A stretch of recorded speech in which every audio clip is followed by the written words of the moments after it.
Is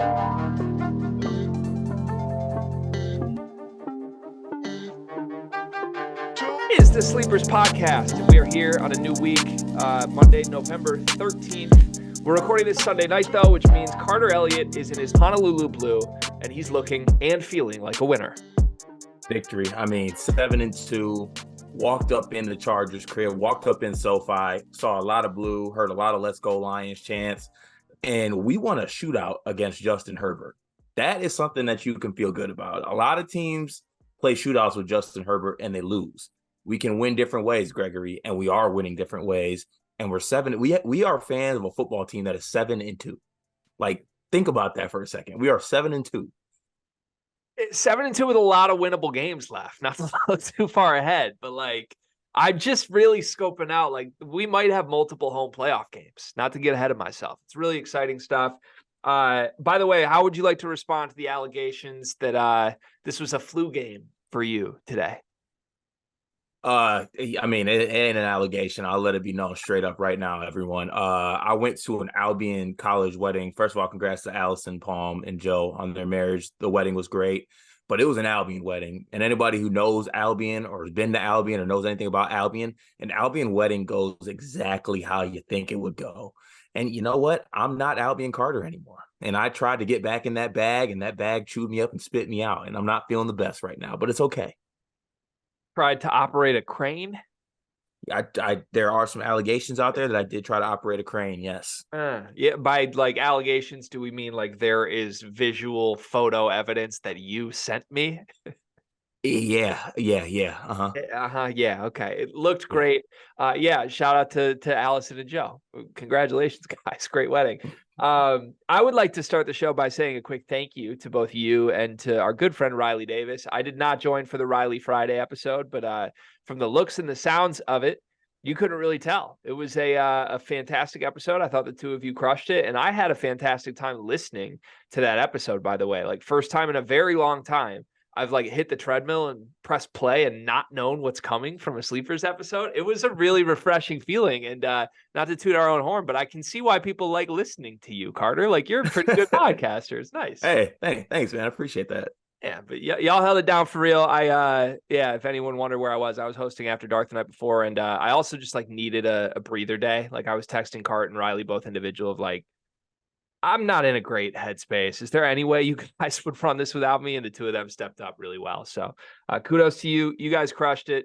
And this is a big week now as we look forward. Some big things are happening. We got the Gavitt Games this week. We got the Champions Classic. The conference or the non-conference schedules are heating up. You and I are going to be in Chicago. We have one credential. So we're going to be playing one-on-one in Chicago for the credential the day of the game. And then the loser's going to have to either watch it at the Airbnb or at like a sports bar or something. It should be electric. I can't wait. A lot of fun stuff going on. Trilly Donovan's shouting me out in tweets right now. Daily Picks had its first sweep yesterday, and you and I just met for 45 minutes before we clicked record on this with a business meeting that concluded in a plan called #RevengePlan. And once again, I know I've been saying this on the last couple episodes, but people who have gone head to head or made enemies of the Sleepers, they seem to fade away. They seem to tail off, tuck their tails, one might say. So, you know, prayers up to anybody who's on the other end of this one, but we got a plan, and good Lord, we're going to execute. I'm pretty excited. Let's start with comments. How about your YouTube comment of the day? Where do you want to go? Is it okay if I just take a general positive one? Please. Okay. This came from five Detract. This has become my favorite podcast for college basketball. You guys are great. LOL. And it got 3 thumbs ups too. So that means that 3 people agree with that comment. So thank you. I feel like we've actually picked up some new listeners as the season has gone, or the season has started. So for any of the new ones out there, appreciate y'all listening. Enjoy the ride, enjoy the journey. So I'll go with that comment for today. Love it. That is a nice influx of positivity that you know what, honestly, if there's one intention that I have this week, Carter, it's to have a nice positivity filled week. I could really use that after last week in general. So I'm going to work on that. I'm going to do my part.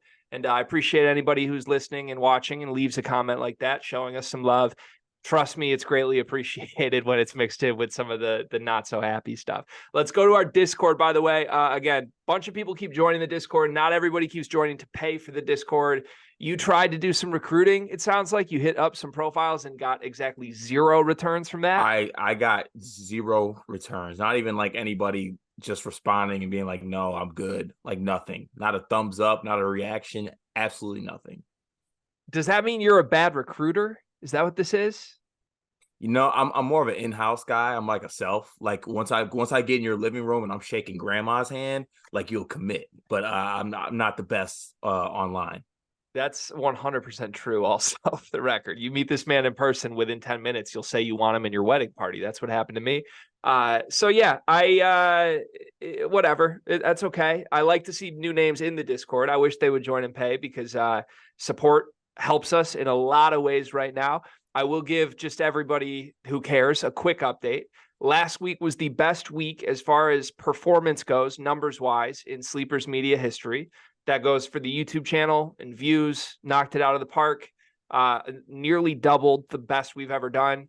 That also goes for Apple and Spotify as far as listens go. More people listening to the show than ever before. It's exciting. It feels really good. At the same time, I think I've talked about it. I'm struggling financially right now. I don't know how much longer this is going to go, point blank. Like if I need to go back and get like a real full-time job that doesn't allow me the flexibility to podcast every day, who knows where this goes is the point. So those of you that do support this financially know that you are quite literally keeping the lights on right now. And that's not lost on me. And it really does mean the world. And if you are a listener to this who regularly listens and enjoys the show, now would just be a really genuinely great time to maybe contribute that $9.99 a month. So link to join the Discord in the description of every video we do. Make sure you join and then actually process the payments so that you can get full access to the Discord, which also includes free access to my Dub Club. Carter, we're winning money over in the Dub Club 1 weekend. Some good results over there. So things are rolling, as we said. Let's get to comments from the Discord. Tristan Freeman was excited that we dropped this at 2 a.m. on Friday, by the way. That led to him and Guy kind of going back and forth on their bedtimes. That was an interesting conversation. Matt F says, tell Riley that we're retiring cheeks and we're hiring buns as a new description. Absolute banger. Yeah, that's a fact. I'm all like, I like the description of a player is bun, something is bun besides cheeks. Speaking of the comments, by the way, how did you like the 1 sentence thing? Should we implement that for this episode too? Were you a fan of the 1 sentence rule? I think we have to for the sake of time, to be honest. Okay. Yeah. All right, yeah. Let's run that back then. I forgot. Okay. So 1 sentence to Matt F about buns over cheeks. I love both. You've always been a buns guy. Travis Nelson says, I enjoy the bit of Carter finding things out on the fly because Greg doesn't tell him in advance, except we all know it isn't actually a bit. I'm glad that you guys enjoy that because I genuinely do not like it. Shout out to Riley for playing along. That was not a bit. That's really how it went down. Riley committed to hosting. I said, let's not tell Carter. The results were great. Also, I had to cut something from the episode that Riley doesn't want anyone to know that happened, but the actual entrance to the episode of just the two of them, funniest thing I've ever seen. It was fantastic stuff. Maybe we'll share that in the Discord, honestly. Little plug for the Discord. Coy says, who is better, Carson Beck or JJ McCarthy? JJ McCarthy. 0 attempts in the second half's a bad look. That's all I'm going to say. And a month ago, we would have done a whole segment on this because it was the offseason and we were doing a lot of college football talk. It's a really bad look for the quote-unquote best quarterback in school history. Yeah, but I'm still picking him. That's fine. Really bad look. Matt F. said, give us your biggest, largest, loudest week 1 overreactions.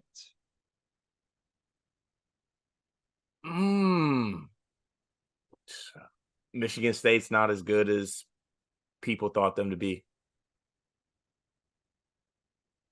The Big Ten will get 5 teams in the NCAA tournament. I like that one. How stinky does the Big Ten look so far? Well, there you go, Matt F. That's my answer. It's horrible. We're going to do a whole segment on it later. This is as bad as it's ever been. Yeah, it's awful. Like, god awful. Really bad. The overreaction bot, by the way, that Coy installed, came in and flagged Matt F. That was hilarious. So Matt F gave the finger emoji. We love that. Trent Frazier is GOAT says, is Purdue like the only objectively good team in the Big Ten? No. I think the Big Ten's bad, but I don't think they're the only objectively good team. I think Purdue is the only objectively good team in the Big Ten. Can I admit to you that I don't know what they mean by objectively good? No brainer. That's a good team. 100% of the time, that's a good basketball team from now through the end of the season. Oh, I still put Michigan State there, but we'll let it rock. I think the only other team you can argue right now is Illinois. I think you can argue that Illinois is objectively good, even with their struggles. But no, I don't think you can argue Michigan State is no-brainer a good basketball team. You can't argue Michigan is no-brainer good basketball team. It's a mess. And those are two of the best. Like, the two teams we just named that are our teams might literally be the third and fourth best teams in this conference. Everybody else stinks. Everybody else stinks. Ulamog says, sleeper of the week goes to Melba. She'll trash talk your team in one message and then try to make you feel better in the next. She's got the range and keeps the vibes high in the Discord. Round of applause for Melba. We really do have a great community, man. I love that a new person gets sleeper of the week every single week. Yeah, I do. And also, what a description of Melba, because like that's exactly what it is. Like, she'll let you know that Michigan State has only made 3 threes for the whole season, and then I'm a worthless fan of Michigan State, and then follow it up with have a good day. You know, something along those lines. It's 2 threes for the whole season. Jesus, man. Will Cheddar made double the amount of threes your team has made on the season last game. Yeah, okay. Everyone get this out of your system now, because I received like 5 or 6 texts on Friday of everyone naming random players on college basketball teams who have outshot my team as a whole. Like, I got a text from Eli saying that Wilhelm Bredenbach, whatever his name is, has hit more threes himself as Michigan State has this whole season. Put some respect on our handsome king, Wilhelm Bredenbach, for the record. This is a pro Wilhelm podcast. Thank you to everybody in the comments. We appreciate it. I think that that rhythm felt good to me. I think that was like 1.5 sentences per question, but I liked where we're at. What's in that cup, by the way? Is that a nice cold Aquafina? Yeah, this is water, not Aquafina. Aquafina is one of the worst waters next to Dasani. This is just straight up out the Brita. Okay. Love that you're a Brita household. That's very nice. Hey, let's get to our topics card. Again, thanks to everybody that just Discord. Join the Discord. I want to start with my program. We got a couple of topics for my program because Michigan has a really big game tonight. But before that, some news from the weekend. They got a big recruit. Khani Rooths is Michigan bound. This is a big-time wing prospect that has a very high ceiling, that friends with Doug McDaniel, by the way. I know there's been many a joke through the years from your expense of like, well, you better hope Doug's not too good because Kansas is going to come calling. One of Doug's best friends supposedly just committed to Michigan. I think that bodes really, really well. This is a fringe 4 or 5-star, depending on who you ask, 29th ranked player in the country, according to 24/7. He had offers from Florida State, from Georgia, from Virginia Tech, and from Michigan. No offense to any schools on that list. One thing that has always stood out to me about Khani, this was a winnable recruitment. That's not the type of recruitments that Jaaron Howard has spent a lot of time on through the years. So Khani Rooths joins a recruiting class that currently consists of Fat Brooks and Christian Anderson, who I know a lot of jokes have been made about Christian Anderson through the years. I thought Christian Anderson was 2024. Are you sure he's 2025? I believe so. Am I wrong on that? I swore Anderson was 2024, but I might be wrong on that. I'm going to look this up right now because I swore they're all in the same class together. They are in the same class together. The class right now, as it stands, is Christian Anderson, 3-star, 111th in the country. Fat Brooks, 155th, 3-star in the country. Khani Rooths, now the blue chip in the class. What I was going to say about Christian Anderson, a lot of jokes made at his expense. You know what he's shooting at Oak Hill right now? You want to hear an overreaction from me? I'm not joking. Like, if you squint really, really hard, I get Trae Young vibes from him. I mean, he's smaller than him, but like the way he plays and shoots the ball, it's not. He's definitely better than what it was. You said 111th. Yeah. So the thing, there's no way he's the 111th best player in the country. The thing with kids like this is supposed to be a Khani Rooths video. We'll get to that in a moment. But the thing with kids like Christian Anderson is if their entire game is shooting and like craftiness and they find their spots and they just make these heroic shots, you could either be Trae Young or you could be Foster Loyer, right? Like that was Foster on paper. It was like, oh, we don't know how it works, but it works. And then he got to Michigan State and it just didn't work, right? Trae Young, like obviously he's Trae Young. Now he's an NBA superstar, so it worked. Christian Anderson's probably somewhere in the middle between Trae Young and Foster Loyer.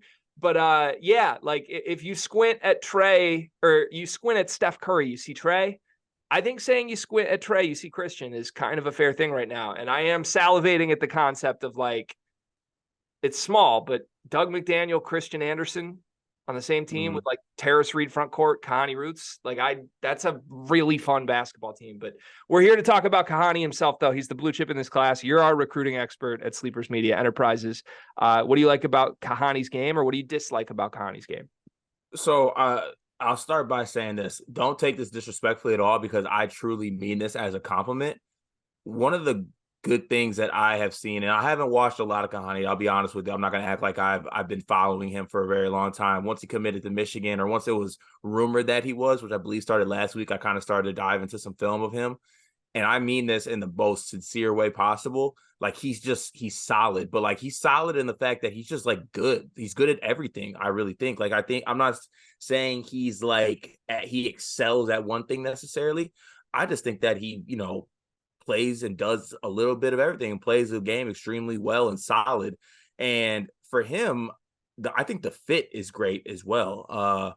Even as a Michigan State fan, I do have to admit that like if I'm a 6'8" wing that wants to be an NBA player, Michigan had a great track record of taking those guys and having 1 or 2 years and then putting them in the NBA. Like that's it. I don't want to overreact and be like, oh, it's like Kentucky sends guards to the NBA, but Michigan has a chance, or has the say that they get these 6'8" wing type players and they get them to the league basically. So I think he'll fit extremely well with the team. And like you said, looking down the line, you would have what, junior year Doug or senior year Doug by that time? Junior year Doug. Junior, yeah. So you have junior year Doug. Terrace is still there. Like that's a good 3 right there. And then who knows what else is going to be in the fold. But yeah, real solid pickup for Michigan. I also put my little tinfoil hat on and started thinking some other things, like the IMG to Michigan thing is real. Darius Acuff, currently at IMG. I mean, obviously they got Fat and Christian Anderson in that class, but Acuff himself is probably one of the better guards in the country. So definitely a good pickup for Michigan. And they didn't give us a chance to slander them either, because if y'all lost a recruiting battle to Georgia Tech, I would have some words. Yeah. I like Khani's game. I'll say this. I think he's a very good player. I think no matter where he went, like that's a commit you take and get excited about if you're a fan. I don't think like on paper there's as much to point to with Khani Rooths as there has been with some of the other blue chip Jaaron Howard recruits. He's the 3rd highest recruit they've gotten in the Howard era. The 2 ahead of him were Caleb Houston and Moussa Diabate. Obviously, both not great college players in year 1, but both one and done, now playing in the NBA. And I think as a prospect, those guys coming out were more blue chippy to me, even if Moussa was kind of like a riser. You weren't really sure. Like Caleb was like, oh, blue chip, he's an NBA shooter.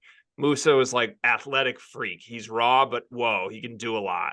Khani Rooths is more like just solid, like you said. Like he can do everything well, maybe nothing great.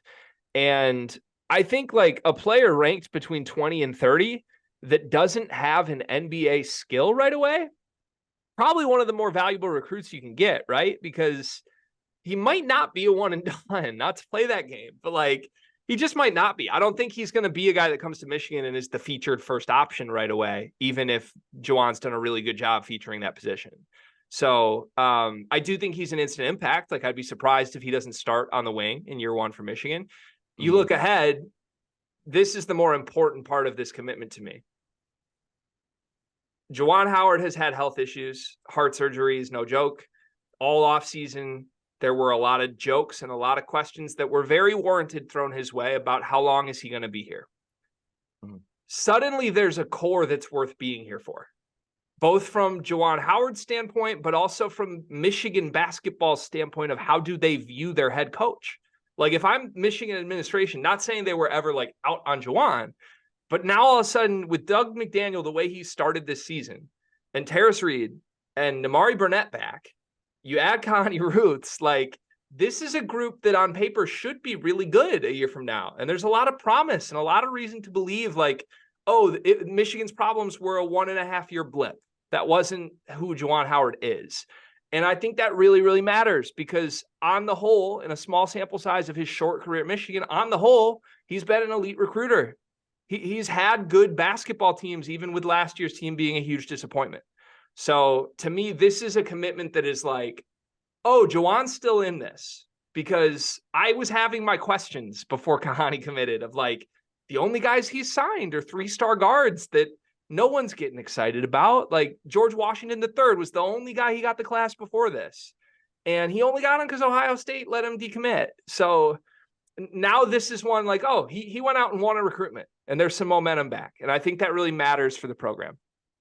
Yeah. I mean, you can't compare it to like what Tom Izzo did, but like people were saying, is Izzo like going to give up? Like, is Izzo done being that recruiter that he was? Izzo kind of fizzling out, I guess the term was used, and then he bounces back with the number 3 class. Now, Jaaron didn't bounce back like that, but you can tell like he's still in it. He still got it. This was one of those like he still got it, and I think he can kind of put that feather in his cap, getting Khani. But I'm a little higher on Khani than I think you are. Like to me, yeah, he strikes me as like, I'm trying to think of like prototypical college guard or college wings. He's like one of those wings that he's not going to be your best player, but he'll be like all over draft boards. And like, that's why people like him. Like, cause he has the size and they'll be like, that's a wing we can put with our team now. And like, he'll be like really good. He doesn't have to be our star player, but if I can get Khani Rooths at 18th in the first round, I'll take him and put him with a team that's already pretty solid. They just need a piece like him. I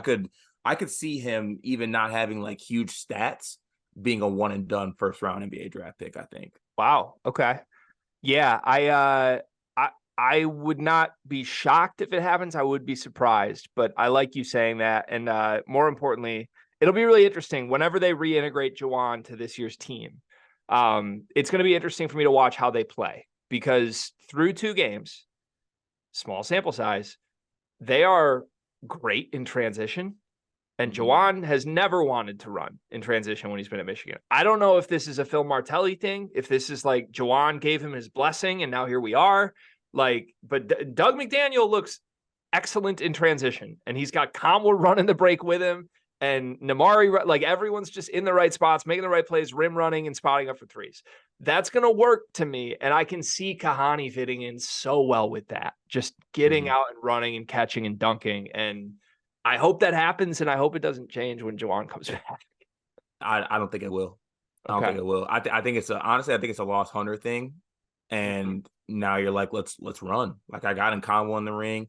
I'm saying I have Nkamwa in the fold, so like he can run.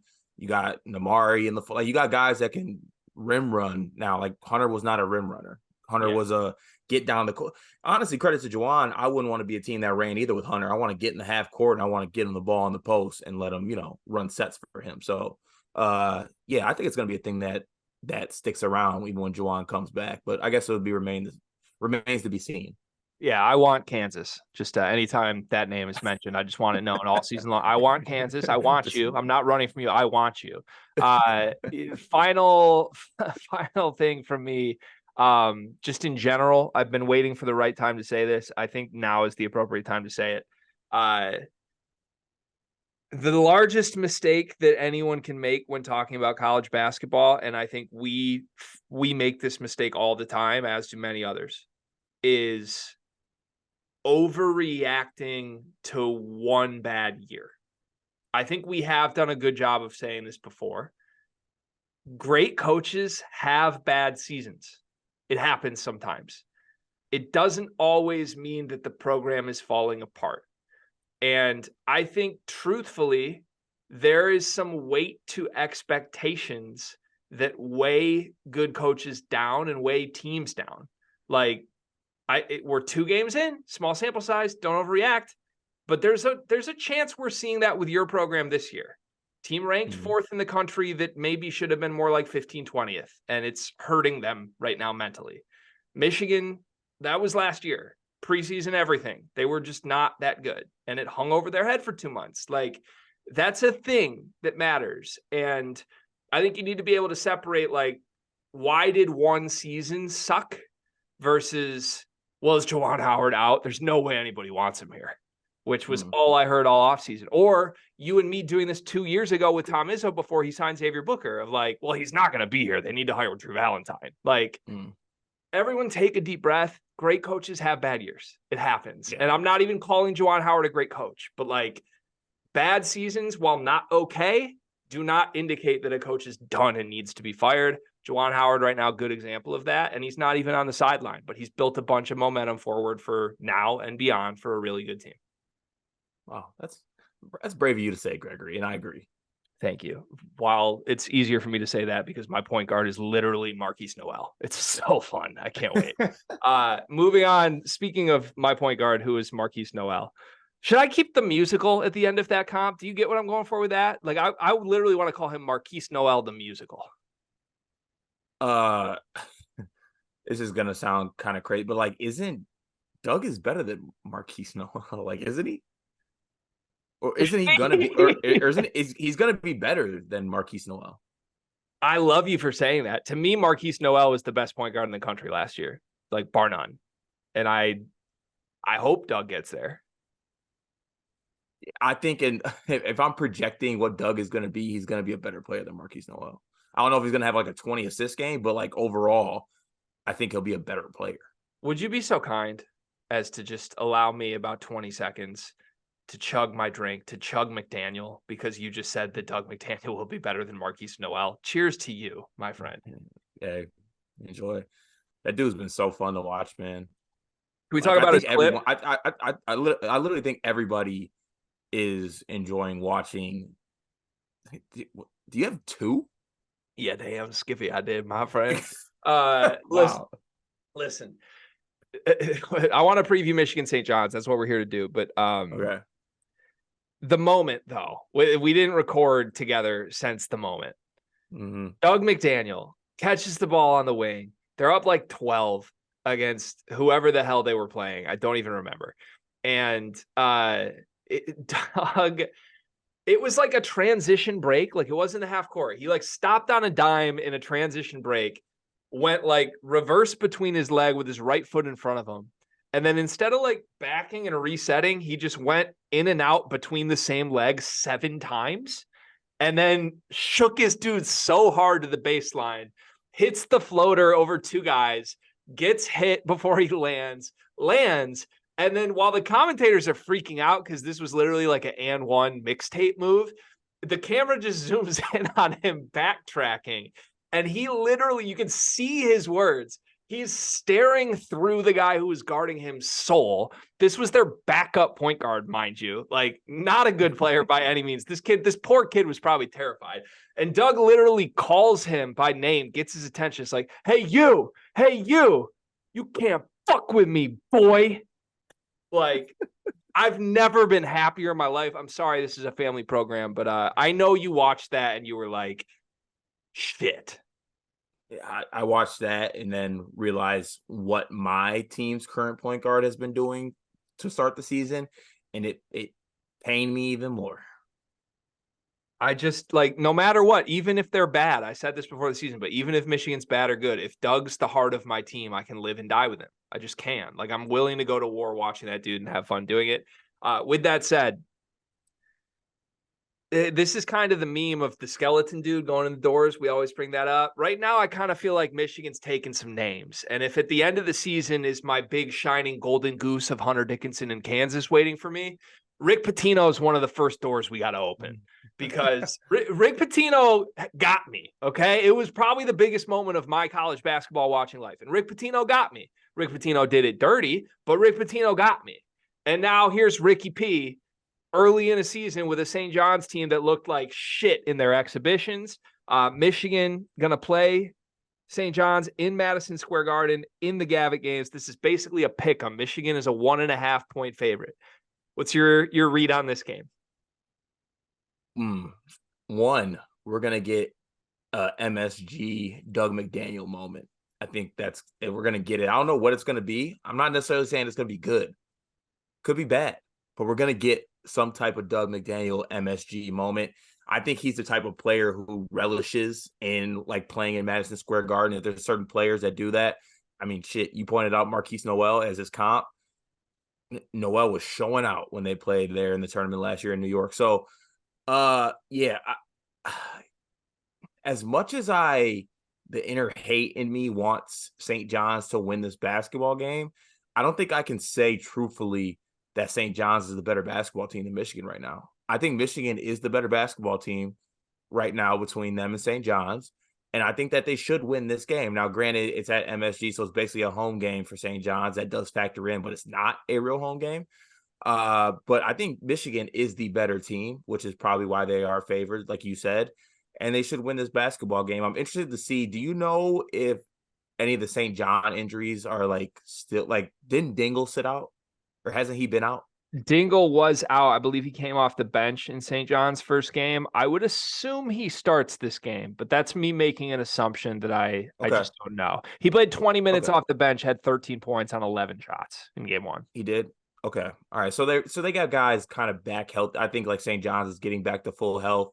But yeah, I think Michigan is the better basketball team. I think they should win the game. Are you feeling good about it going into this?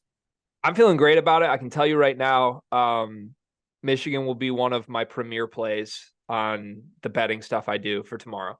I do want to say this. I am towing the line of like, oh, Greg's just being a crazy fan, and I don't like doing that. But truthfully, when I think my team is super undervalued, I think I know my team better than a lot of other teams out there. And to start this season, I've been dead on. Like I've bet Michigan as the first play of daily picks both days they've had a game, and they were covering by halftime. So I think the right read here is that Michigan is significantly better than St. John's the way they're playing right now. Here's the difference to me. St. John's has good players. I don't get the sense that St. John's players are close to being a cohesive good team yet. And I'm making that assumption off of only seeing them like once and a half, but you can read about how their exhibitions and their scrimmages went. Didn't go great. They had like a 20-point lead on Rutgers, who looks horrible. And then Rutgers clawed back and went to overtime. Like, that's not good. I think if Michigan played Rutgers on a neutral right now, they might win by 20, 25. Like, that's just where I'm at. I think the true reason for that is, like, to me, Doug and Terrace have been through it and like are the team right now. And honestly, it sounds crazy to say, but like Terrence Williams is a part of this. I know you saw how well Terrence Williams shot last game. Like his shot is for real. And that dude has played a bunch of minutes and gotten a lot better. And it's kind of crazy to say out loud because I never expected it. But like there's this core of culture guys that have kind of been through small battles that are back, and they complemented them with Olivier Conwa. This St. John's team is brand new. Everybody on the team is new. Right? Like it's Naheem Aline, Ledlum, Dingle. Go up and down the entire roster. This is all portal guys. And they're all individual good players. I'll be curious what happens when they're in a fight. That's all I'm saying. And you've been loud about Rick Pitino skepticism. Rick Pitino's dangerous when he's got the better dogs. I don't think he has the better dogs tomorrow night. Yeah. And also, for what it's worth, I consider Soriano to be St. John's best player. You give me a front court of Terrace and even probably throwing the combo at him as well. I think he struggles against those guys because those guys are really good defensively. And Soriano might get his, but I don't think he's going to get his easily. He's going to have to earn it for sure against those guys. And like you said, when you have a team full of portal guys, you can't expect them to come in and just be gelling right away. It takes time. I'm trying to think of the team. I had some team in my head this year that was a lot of portal guys who just aren't playing well together yet, but I haven't really, it slipped my mind. If it comes back to me, I'll bring it back up. But I don't know. I think that I have changed my tone on this game, though, I will say, because in my head, or at least you've been saying that, like, Michigan win or lose this game, like, it doesn't change how you kind of feel about Michigan. I think they have to win this game because it's a game I think you should expect to win if you're a good team. I think that you can take something away from this game. If they win this basketball game, I think you can firmly say that Michigan is a good basketball team. Yeah, I think 3 games in, this game is the one that decides me. I can be like, okay, I know they're good. I'm not going to say they're bad if they lose, but I need to see more games to confirm if they actually are good. But if they win this one, I'd be ready to say this Michigan basketball team is a good team. Yeah, I want to jump right in and say this. Michigan does need this game. Obviously, your season's not over if you lose the 3rd game of the season in November. That goes for every team, every game, whether you're losing to James Madison or somebody worse than James Madison or St. John's. It doesn't matter. With that said, Michigan needs to shake off the stench of the last couple years of like, we're a bubbly team. Right now, everything is going so well. And I truly believe in my heart of hearts that if Michigan and St. John's met on a neutral 7 times, Michigan should win 5 to 6 of them. You got to win this game. And it's a turning point moment if you win this game. If you don't win this game, then you're right back to like, yeah, we're still feeling good, not the end of the world, but we have a lot of work to do. And you're lumped right in with all the other Big Ten teams who are underwhelming and losing all these games and have a lot of work to do. Like the opportunity, the door is wide open because teams like Maryland and Ohio State and Wisconsin and Rutgers have opened the door so loudly that they're just not good. Like Michigan can run through that door and say, oh shit, we're the 3rd best team in this conference. And that can happen if they win decisively in Madison Square Garden and Doug McDaniel has some moments. So I don't know, man. I'll look really foolish if this doesn't happen. I expect that to happen, to be point blank. I expect that Michigan should win this game comfortably based on what I've seen thus far this season. If I'm wrong, I'll own it. And maybe I've been duped because Doug probably will. As good as Doug has been, Doug will probably have like a 2 for 17 game at some point. And yeah, I just hope it's not tomorrow.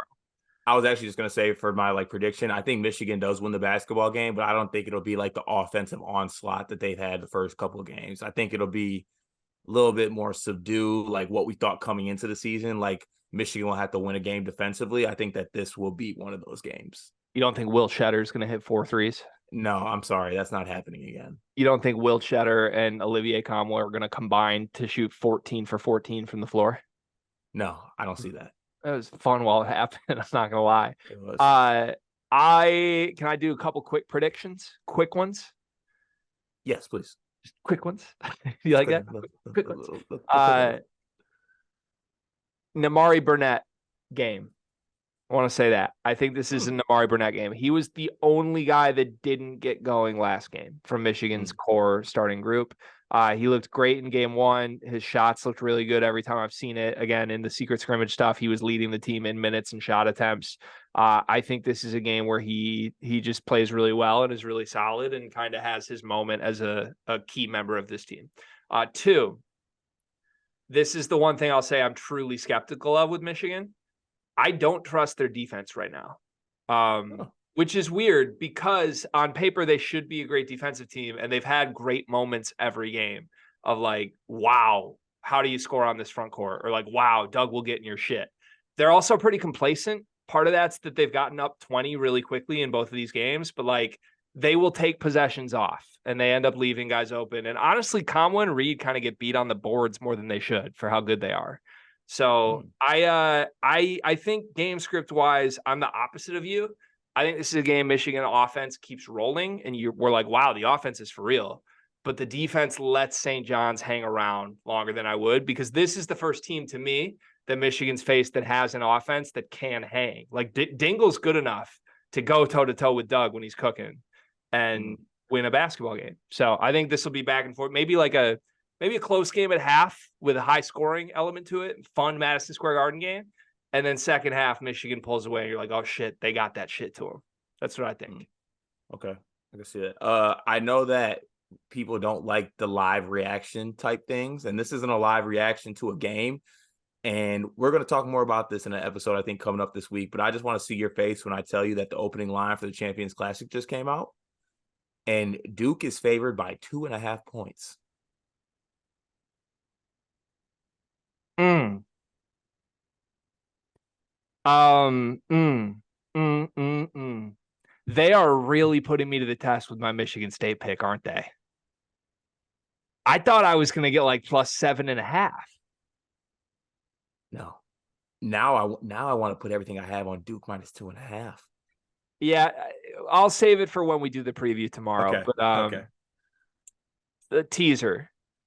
I liked Michigan State a lot more before Duke lost to Arizona. Yeah, them losing back to back. Yeah, I don't like a pissed off Duke versus a pissed off Michigan. I wanted like complacent Duke against pissed off Michigan State. That's not what I wanted.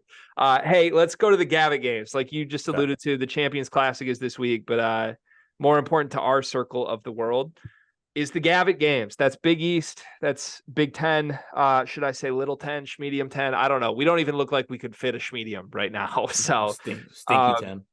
It starts with Michigan, St. John's, we just alluded to. We also have Xavier Purdue on Monday. And then from there, things really heat up. We've got Wisconsin and Providence. We've got Marquette at Illinois. It's a really fun one. Iowa and Creighton. We might get 120 points from one of the teams in that game. We've got Georgetown, Rutgers on Wednesday, and Butler, Michigan State, and Maryland, Villanova to close it out on Friday. It's a lot of games. First of all, I'd just love to run through those games. What's the game you're most looking forward to? Obviously, your team and my team both play. I would say Michigan St. John's is good. Michigan State Butler's boring, other than the Pierre Brooks one. Is there a game that doesn't include our two teams that you're looking forward to? Yeah, I mean, I think the easy one here for me is Marquette at Illinois. I mean, Marquette having to go into the State Farm Center.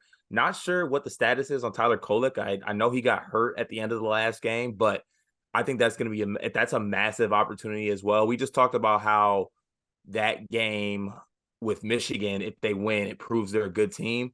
There's going to be, I'm going to overreact if Illinois beats this Marquette team, even though it's at home and even though it's in November. I think like I'll really be willing to take that jump of the confidence that I have in this Illinois team and them being possibly, right now I think they're the second best team in the Big Ten. And if they win this basketball game, I think that's solidified. And then I also would be willing to even go a step further as they can compete, I think, to win a Big Ten title if they beat this Marquette team. I think it'll be a very impressive victory. State Farm Center will be rocking for sure. The only thing I wish actually happened was if Georgetown played at Illinois and we got the return of Jaden Epps, fresh off a loss to Holy Cross. That would have been pretty fun. But yeah, I think the Illinois Marquette game is going to be a really good one. And I hope that, Kolek is healthy as well so that there's no narratives around the game as far as Illinois only won because Kolek was hindered. Yeah. Touching on the Epps point, I'm willing to concede to Illinois fans that we were wrong in how much we emphasized that we thought Epps mattered and should have stayed. I still think I like this Illinois roster more if Epps is there and you could make it work. But if you believe, hey, we just couldn't make it work, we couldn't see eye to eye, he would have been hanging over the program in a toxic way. I think we overestimated his on-court impact based on what we've seen from Illinois and now what we've seen from Epps at Georgetown. Still, I don't know what happened in that secret scrimmage. Like, whatever can we get the film? It's like the Wilt game where can we get the film of Epps get 50? Because I'm confused about it. But man, I like this Illinois team too. I think you're right. Right now, I would say alone at number 2 in the Big Ten. And you know how hard it is for me to say that with my team looking so great right now. But I still think there's separation in a good way for Illinois, largely because of how good Brad Underwood has been in the conference. Like I have so much respect for his ability to win a lot of games in the regular season in the Big Ten. Like he's going to do that every single year. Now, I think that's definitely the best game here. And I think it's a statement opportunity. And quite frankly, a statement opportunity that Illinois should hope to win and that the conference really needs them to win. Outside of that game, I'm pretty scared for everybody that's not Purdue in this conference. Wisconsin's on the road at Providence. Wisconsin kind of hung with Tennessee over the weekend. do you believe in the Badgers right now or not? I actually do believe in the Badgers. I think that there's no I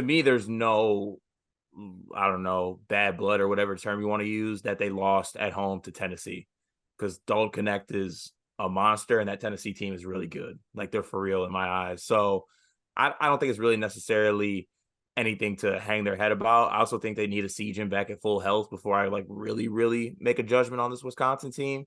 But to me, I think AJ Storr has been what they need right now, even though he went 7 for 20. He took 20 shots. Like, that's something I think this Wisconsin team needs. I'm a lot higher on Wisconsin. If we were doing like a segment on what teams have like actually swayed me in the Big Ten a lot, Wisconsin would be right up there at the top as far as teams that have swayed me in a more positive direction than I had on them coming into the season. Okay. Yeah, I can't get there with Wisconsin. Here's why. I know Esigen is hurt. My stance all offseason was that Storr and Esigen both can't break out at the same time. Injury aside, I still feel very strongly about that. Like, Esigen came off the bench in game 1 for Klesmit. I think that's the plan, regardless of if he's healthy or not. I don't think they trust Esigen defensively. I don't think they're going to play him and Storr together to start or end games. I don't know. I don't want to say anything too crazy because like it's young and he is definitely hobbling from his back. But like Esigen's the guy I think you would have prayed broke out, and instead it looks like his role is really going to be minimized. Is Wisconsin really that much better just replacing Connor Esigen with AJ Storr? My answer would be no. They're not. They're the same team as last year with a little more spice to it, with a guy that'll shoot 20 times instead of 12 times. I'm not afraid of that team. I get that Tennessee's really good. Dalton Connect's awesome.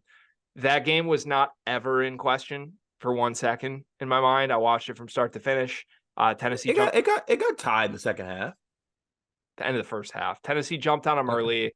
They were up 10 with 16 minutes left, and it was coast from there. Like, yeah. And by the way Wisconsin was trying to come back was like Tyler Wall at the free throw line. Like this, I'm sorry, you're not going to sell me on this group of vets being really good for Wisconsin.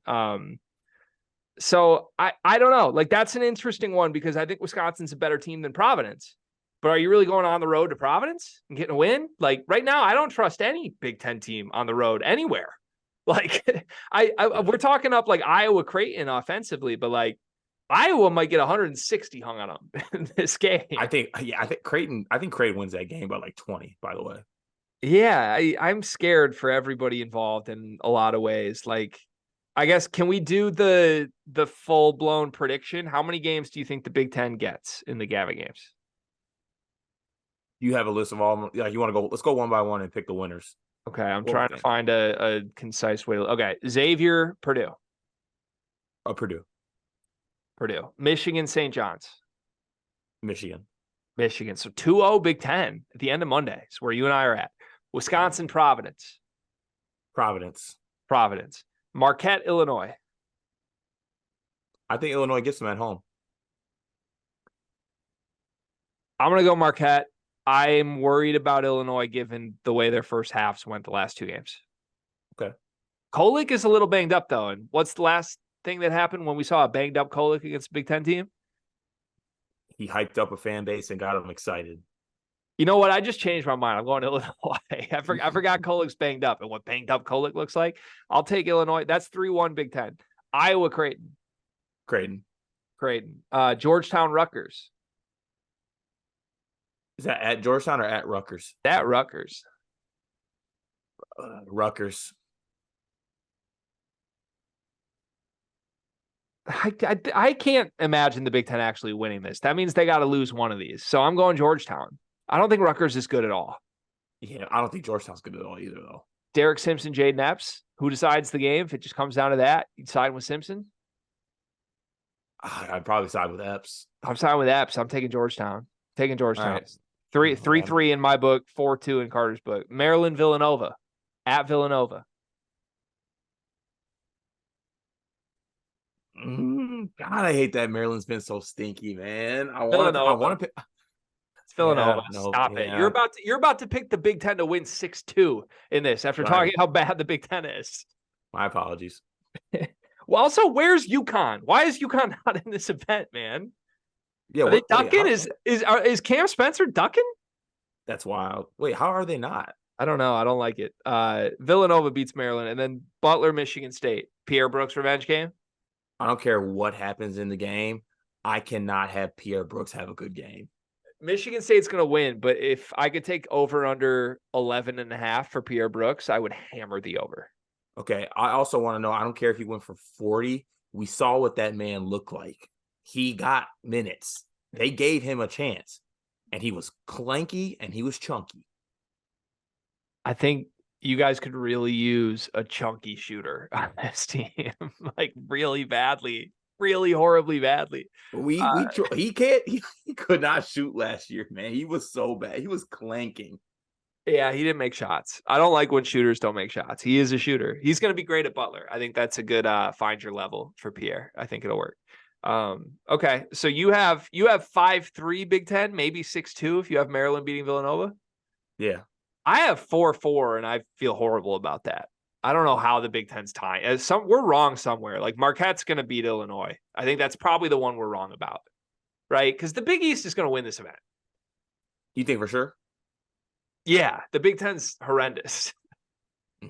I guess. I mean, I feel like you have two no-brainers. I think that Creighton for sure beats Iowa, and Purdue for sure beats Xavier. So, like, that's 1-1, I think, right there. Everything else is a little up in the air to me. What I will say is a lot of the teams I think are fraudulent in the Big Ten aren't playing in this event.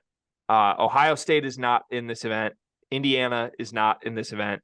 Northwestern is not in this event. So, like, we're talking about like teams that are not as good as we thought. Like Illinois, I don't think necessarily is that. Michigan certainly isn't that. Iowa doesn't really belong in that category. Wisconsin, like you said, even if I'm critical of them, doesn't belong in the cat. Like this is the good group of Big Ten teams, if there is such a thing right now. Yeah, my Buckeyes, I forgot about them, man. They stink. They stink. Yeah, should we wrap Gavitt Games? Anything else on Gavitt Games? I'm just gonna go out on a limb and end this with a take. I think that the Big Ten wins the Gavitt Games, even though they stink. Yeah, that's what you just did the last 6 minutes. Did you need to say that again? Yeah, I just wanted to get it out there in sentence form. Just stamp it. Okay. Yeah. All right. You want to put a number on it or not a numbers podcast? They win. We just did this exercise. I know, but we all said different ones. I said, 6-2. 6-2. I thought you were just going to give us a whole new number. No. 6-2. 6-2. Sorry. Okay. All right. Okay. I'm sticking with it's a tie. It's a tie or the Big East wins 5-3 and somebody loses that shouldn't. That's my answer. To our final segment of the day. We're doing 4 segments today, plus the beginning, obviously. We'll wrap the show with this. Big Ten concern levels. I'm scared. Emergency. Red alert. There's 5 categories that you could assign to a team. I want to go team by team here. So I'm using the tiers of security alerts from the Homeland Security Advisory System. We have 5 tiers. Low, which is low risk of terrorist attacks. Guarded, which is a general risk of terrorist attacks. Elevated, which is a significant risk of terrorist attacks. High, which is a high risk. And severe, which is severe risk of attack. And it's red, for the record. The scale is green, blue, yellow, orange, red. So you can get a nice little picture of that. We're not obviously talking about terrorism. Sorry to get a little dark there. We're talking about how bad our Big Ten basketball teams are. We're going to go team by team here. We're going to exclude a few teams from this exercise. We're going to exclude Purdue because Purdue's great. We're going to exclude Michigan because Michigan looks clearly better than everybody thought. We're going to exclude Penn State, Nebraska, and Minnesota because no one expected anything from them. And honestly, some of them might be better than people thought. Cam Christie looked pretty good in the first game. I think everybody else here is fair game to talk about. Illinois, too? Illinois, yes. We're going to talk about Illinois. We're not going to talk about Iowa either because Iowa has mostly held serve, in my opinion. Okay. Iowa's fine. Yeah. Everybody else. So that means we have Illinois, we have Indiana, we have Northwestern, we have Rutgers, we have Michigan State, we have Ohio State, we have Maryland. Those 7 teams, let's exclude Wisconsin too. Wisconsin lost to Tennessee. That's fine. They've looked good other than that. So we have half the conference, literally, Carter, half the conference has a concerned state right now. And again, you need to tell me scale of 1 to 5, low, guarded, elevated, high, severe. What is the concern level for these 5 teams? Let's start with the Illinois Fighting Illini. Illinois still looking like a good team. Was in a dogfight with Oakland for quite a while and was trailing Eastern Illinois for the beginning 10 minutes of that game as well. What is your concern level for Illinois basketball? Low. 1. I still feel real good about Illinois basketball. I think Oakland is better than people thought, including myself, and they're also a little bit gimmicky as far as things they do offensively and defensively. So that's a game they kind of struggle. They might be looking ahead to Marquette as well, so it's a little bit trappy-ish, I think. So I put it at a 1. I'm not that concerned, to be honest with you. Okay, so you went low. I'm going guarded, which is tier 2. Were they looking ahead to Oakland in the Eastern Illinois game? Is that what happened? I mean, they won that game by like. We're just looking ahead. We're looking ahead every game. Like, yeah. Can we see them start a game well, and then I'll say low. If they start a game, if they jump on Marquette early, then I'm totally low. But like, you can't just play 2 straight bad teams in a row and be down 10 minutes into the game, and it's like, what is happening? Yeah. Okay. I guess. Sorry, I'm feeling good about my lineup. Oakland was bad, dude. Like, we're not going to sit here and like hold the torch for Greg Campy's Oakland program right now. That's not a good basketball team.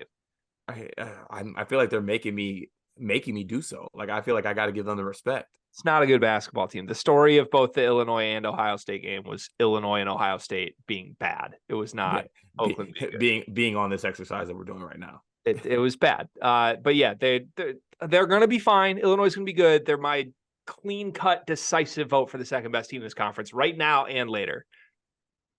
Guarded. Okay. Indiana. What's the concern level for Indiana? 5. Severe. Very, very severe. It's very severe. I mean, everything that was said about this team coming in is coming to fruition on the court. It looks clunky. It looks clanky. They came out lazy today at home against Army, like literally lazy. Looked like no one wanted to be there except for Xavier Johnson, who was talking shit down 7 at home, going up against an Army team that lost to Stonehill by 20. It's just like, I don't know. It's just bad vibes around that program for me. Like, and I don't see the change in it either, because they brought in the backups and that looked clunky as well. Even defensively, they didn't look that great. And then offensively, we know the issues they had. So, I think it's severe. I'd be seriously concerned if I'm an Indiana fan. Yeah, and I don't think it's just everything you just said, like concerns on paper. I also think, like, just from a fun standpoint, I don't think Indiana fans are going to enjoy watching this team play. No. And I think it's early enough to say that. Like, it's clunky basketball, but it's also effort basketball. It's also some they enjoy stuff. Right now they enjoy one player on the team, and that's Gabe Cupps. And Khalil Ware's like potential, his flashes have been good. They've been fun. True. Okay, yeah. I'll say this. I want to give Xavier Johnson a ton of credit. I thought he was fantastic tonight. And I think if he didn't show up, Indiana loses this game. Straight up. I truly believe that.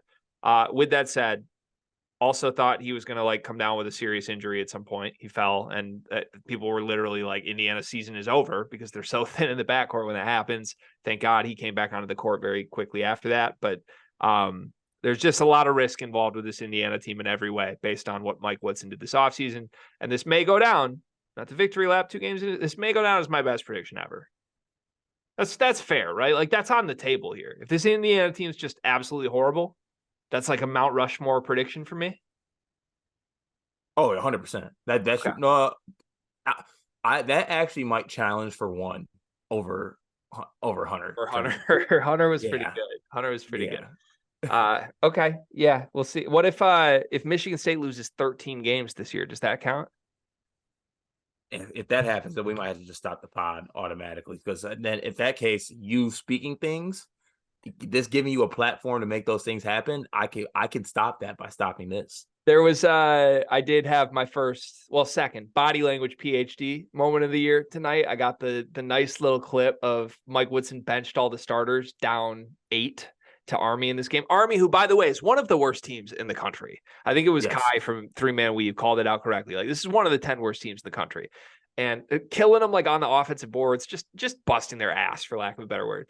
And Mike Woodson benches all the starters, and they cut to a pan down 8 of Malik Renault to Kalel Ware to Mackenzie Mbako to Xavier Johnson on the bench, all just like nobody sitting within 6 feet of each other, all so individually mad. And then they cut back, and the Army player airballs a free throw up 8. It's the funniest clip I've ever seen.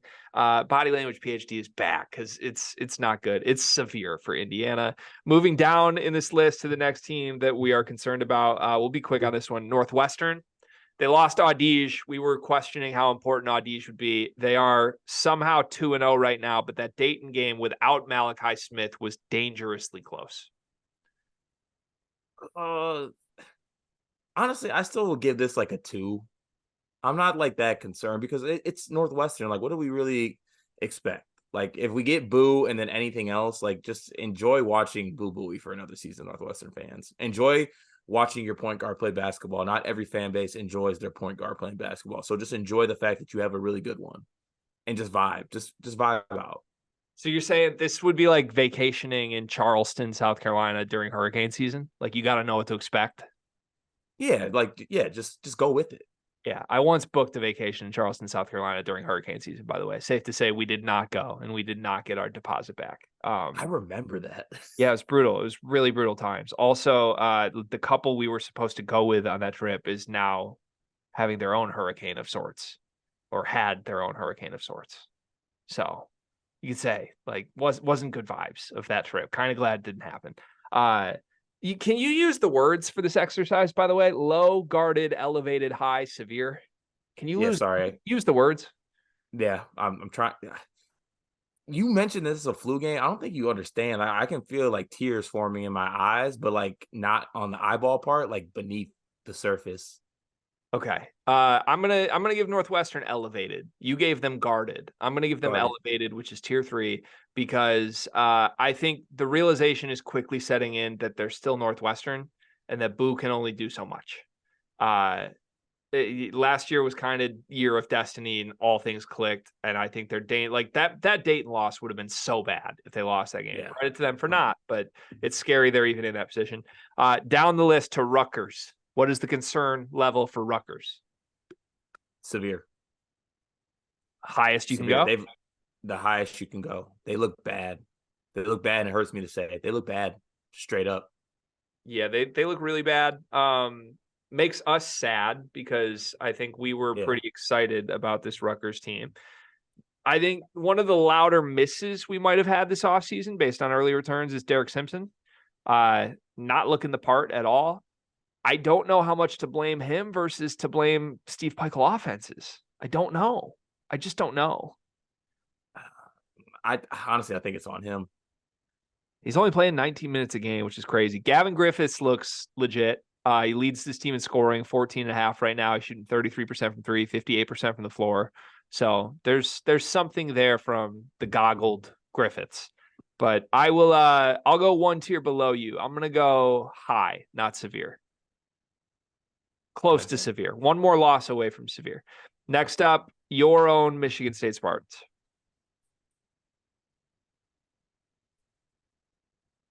I'll go. Let me go. Let me guarded. I'll go guarded. Oh, come on. What? That's ridiculous. That's number 2, right? Yeah, so you're not very worried about Michigan State basketball. I'm somewhat worried. Guarded is a ridiculous answer. Okay, well, what's your answer? It's my answer. What's your answer? Severe. Severe? Severe. This team looks nothing like we hoped they would be. Yeah, but what about the fact that it could change? But that's like it's the realization setting in that every reason we liked Michigan State to make a jump was something new they were adding to the team. And it's not the players that return. And the players that return have very real flaws that have been in existence their whole careers. And spoiler alert, none of the guys on this team made a Terrence Williams level jump this offseason. Like it's crazy. You had to pick Terrence Williams. Well, it's crazy, dog. It's crazy. Like Malik Hall and AJ Hoggard haven't gotten better at all at anything. That is crazy. It's not good. It's a damn shame. Or Madi Sissoko, or so far Jaden Aiken. Like, who did anybody get better this summer on Michigan State? So far, no, Tyson. And I think Tyson looks the same. He just needs to do more because he realizes Joey isn't here. So, like, yeah. I don't know, man. It's going to come down to Izzo, and I'm not betting against Izzo. I said I'll never bet against Tom Izzo again in my life. I'm still not going to do that. I think Tom Izzo figures this out. I like Michigan State to beat Duke. I really do. But it's got to be severe, man. The shooting concerns are for real. Like, this is historically bad through 2 games. We can't act like that's not a real concern. Yeah, but at the same time, like I mentioned it, like the Jaden Aiken shots are going to fall. But it's the volume. It's not the shots. He's not getting shots. Right. I'm more concerned about that than the actual percentage. Me too. But I think that's the concern, and that's why it's severe. Is like defenses have already realized they don't need to guard anybody but Tyson and Jaden at all. So like you take away attempts from those two, this is the worst shooting team in the Big Ten. Yeah. Yeah, okay. Severe just seems like a little much. It's in between severe and guarded, at least, man. Yeah, like what? It's a little blip on the radar. We're not worried at all. You gave up a 12-0 run to Southern Indiana. Just let me cope, please. All right, your tweets after games are seeming a lot more than guarded. 2 more teams left on the concern level. Ohio State, your Buckeyes.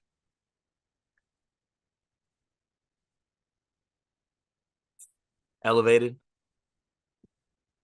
Great word usage. Now you're playing the game.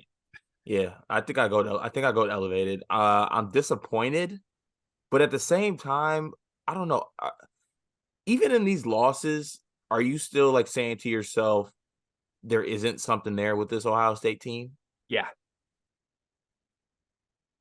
Wait, like yes, you are. Like you think there's something is there? No, yes. I'm saying to myself, there's nothing there. Okay, I can't fully say that, and it might be my Buckeye bias kicking in, but I can't say that yet. Here's the moment that I officially became out on this team when they played through Evan Mahaffey down 6 with 1.5 minutes left to Texas A&M. That's what happened. They got the ball to Evan Mahaffey and said, "Get out of the way. I'm out." Bruce Thornton is not who we hoped he was. I'll start there. I think maybe that changes. Maybe by the end of the year, he's totally different. Bruce Thornton has a lot of sensabaugh-isms to him right now. He cares about getting his points. That's what Bruce Thornton cares about. And I don't think that's which is crazy to me because he just did not strike me as that type of dude last year. I don't know maybe it's just because we weren't paying attention because we were paying attention to Bryce, but he just did not strike me as that type of dude. He's a good player for sure. By the way, I'm on the fly. I wish I would have just done this. He's officially Bryce Thornton until he earns Bruce Thornton back. If he's gonna not guard and just shoot every time down and get empty numbers, he's Bryce Thornton. Maybe he can change back into Bruce Thornton. We'll see. Final concern team, the Maryland Terrapins. This team was supposed to win this little event this weekend. What was the Asheville something? Asheville championship. They played Davidson, then they played UAB because they couldn't get to the championship game against Clemson. They went 0-2 in 2 games. In the Asheville championship, they were predicted to win.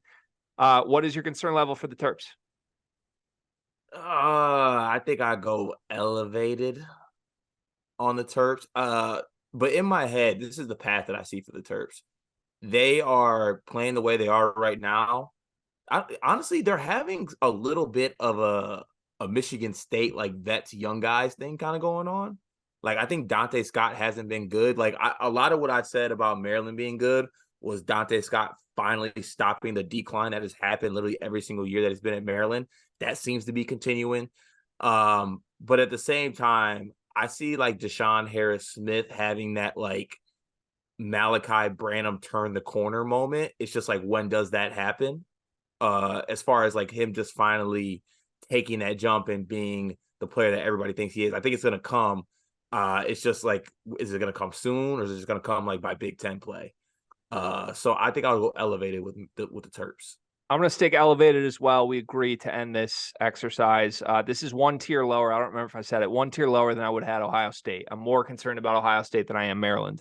With that said, a couple things. Deshaun Harris-Smith is extremely left-hand dominant. I did not realize that about him. I did not realize that either until I watched the last game. He has nothing going right at all. Like I'm telling you, it's a turnover if he tries to put it on the floor to his right immediately.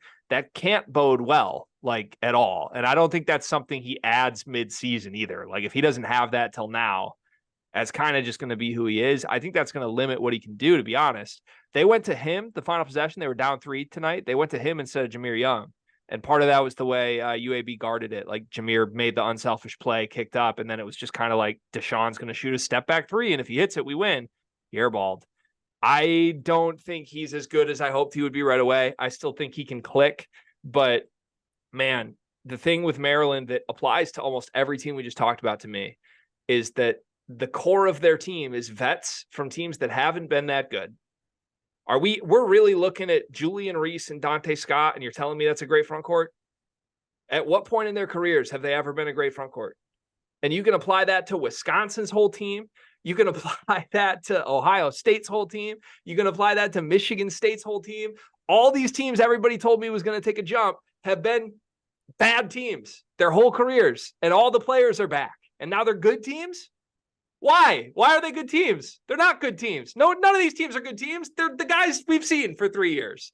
So give me elevated for Maryland until we see something from Deshaun Harris-Smith. It still could happen, but I'm skeptical. And to put a bow on this, do the same thing, but for the entire conference as a whole, Carter. What's your concern level for the entire conference as a whole? Severe. It's severe. This is the worst I've ever seen the Big Ten.